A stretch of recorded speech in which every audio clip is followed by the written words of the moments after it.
വിളിച്ച് കുട്ടപ്പന്മാരായിട്ട് ഞാനും എൻ്റെ ടീമേറ്റായ ഷാദും രാവിലെ തന്നെ ഓഫീസിൽ വന്നിരിക്കുന്നത് എന്തിനാണെന്നറിയോ? ഇന്നാണ് വാസലിൻ്റെ പുതിയ പ്രോജക്റ്റിൻ്റെ ക്ലൈൻറ്റിനെ രജിസ്റ്റർ ചെയ്യാൻ വേണ്ടിയിട്ടുള്ള ലിങ്ക് വരുന്നത്.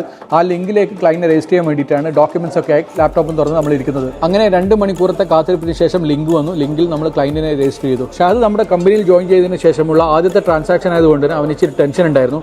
അതുകൊണ്ട് തന്നെ ഉച്ചയ്ക്ക് പള്ളിയിൽ പോയി പ്രാർത്ഥിച്ച് തുടങ്ങാമെന്ന് അവൻ പറഞ്ഞു. അതിനുശേഷം നമ്മൾ രണ്ടുപേരും കൂടി വാസലിലേക്ക് പുറപ്പെട്ടു. വാസലിൽ ഒരു യൂണിറ്റ് കിട്ടുക എന്നുള്ളത് വളരെ ഡിഫിക്കൽട്ടായ ഒരു കാര്യമാണ്. അതുകൊണ്ട് അവിടെ പോയി എല്ലാം ഒന്ന് ഒബ്സർവ് ചെയ്ത് ഒന്ന് പ്രിപ്പയർ ആയിരുന്നു. നാളെയാണ് അവർ യൂണിറ്റ് അലോക്കേറ്റ് ചെയ്ത് കൊടുക്കുന്നത്. അങ്ങനെ അടുത്ത ദിവസം യൂണിറ്റ് അലോക്കേഷന് വേണ്ടി നമ്മൾ രണ്ടുപേരും രാവിലെ തന്നെ അൽവാസലിന്റെ ഓഫീസിലെത്തി. അൺഫോർച്ചുനേറ്റ്ലി സം ഡോക്യുമെന്റൽ ഇഷ്യൂ കാരണം നമുക്ക് യൂണിറ്റ് ക്ലൈന്റിന് എടുത്തു കൊടുക്കാൻ പറ്റിയില്ല. നമ്മൾ രണ്ടുപേരും വളരെ ഡിസപ്പോയിന്റഡ് ആയിരുന്നു. വീണ്ടും അതിന്റെ അടുത്ത ദിവസം നമ്മൾ രാവിലെ തന്നെ അൽവാസലിന്റെ ഓഫീസിലെത്തി. കുറച്ച് കഴിഞ്ഞപ്പോൾ അവിടെ ക്ലൈന്റും എത്തി. ക്ലൈന്റിന് പ്രോജക്റ്റിന്റെ മിനിയേച്ചറിന്റെ അടുത്ത് വെച്ച് തന്നെ പ്രോജക്റ്റ് ഡീറ്റെയിൽ ആയി ബ്രീഫ് ചെയ്ത് കൊടുത്തു. അതിനുശേഷം നമ്മൾ ടോക്കൺ വിളിക്കാനായി കാത്തിരുന്നു. ടോക്കൺ വിളിച്ചതിന് ശേഷം നമ്മൾ ഉള്ളിൽ പോയി നമ്മളെ യൂണിറ്റ് അലോക്കേറ്റ് ചെയ്ത് കിട്ടി. ഇനി നമ്മൾ വെയിറ്റ് ചെയ്യുന്നത് ക്ലൈൻറ്റ് 5% ഡൗൺ പേയ്മെൻറ്റ് ട്രാൻസ്ഫർ ചെയ്യാൻ വേണ്ടിയിട്ടാണ്. Yes, finally client fund transfer ചെയ്തു. അതിൻ്റെ സ്ക്രീൻഷോട്ട് നമുക്ക് അയച്ചു തന്നു.